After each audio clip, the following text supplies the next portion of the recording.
রাশিয়ার তেল ও জ্বালানি শিল্পের উপর সম্প্রতি নতুন নিষেধাজ্ঞা দিয়েছে ইউরোপীয় ইউনিয়ন বা ইইউ। এতে রাশিয়ার প্রতি ব্যারেল অপরিশোধিত জ্বালানি তেলের সর্বোচ্চ মূল্য নির্ধারণ করা হয়েছে $47.6, যা বর্তমান আন্তর্জাতিক বাজারের চেয়ে গড়ে 15% কম।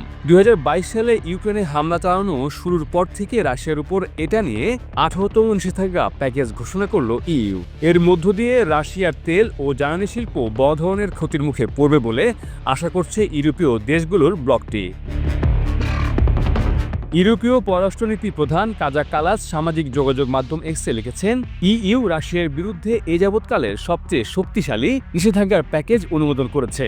আমরা রাশিয়ার জীবনযাত্রার ব্যয় বাড়াতে থাকব, যাতে মস্কো আগ্রাসন বন্ধ করতে বাধ্য হয়।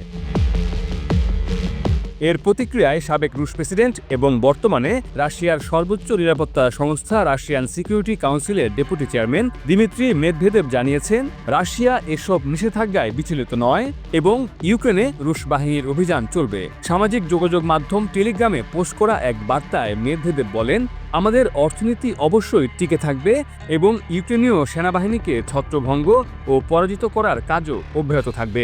অদূর ভবিষ্যতে কিয়েভ সহ তথাকথিত ইউক্রেনকে লক্ষ্য করে হামলার মাত্রা আরও বাড়ানো হবে এবং শুধু তাই নয়, মস্কোর উচিত হবে রাজনৈতিকভাবে ইইউ এর সঙ্গে সম্পর্ক ছেদ করা এবং এই ব্লকের সঙ্গে দূরত্ব বজায় রাখা। বসুন্ধরা টিস্যু, অশুদ্ধতার বিরুদ্ধে এক বিন্দুও ছাড় নয়। 2022 সালের 24 ফেব্রুয়ারি থেকে শুরু হয়েছে রাশিয়া ইউক্রেন যুদ্ধ। যুক্তরাষ্ট্রের হিসেব অনুযায়ী গত 3.5 বছরেরও বেশি সময় ধরে চলা এই যুদ্ধে ইতোমধ্যে উভয় পক্ষে নিহত ও আহত হয়েছেন অন্তত 12 লাখ মানুষ। এই যুদ্ধের শুরু থেকে শাস্তিমূলক পদক্ষেপ হিসেবে রাশিয়ার উপর একের পর এক নিষেধাজ্ঞা জারি করছে ইইউ। মির্জা রকিবুল হাসান, নিউজ 24।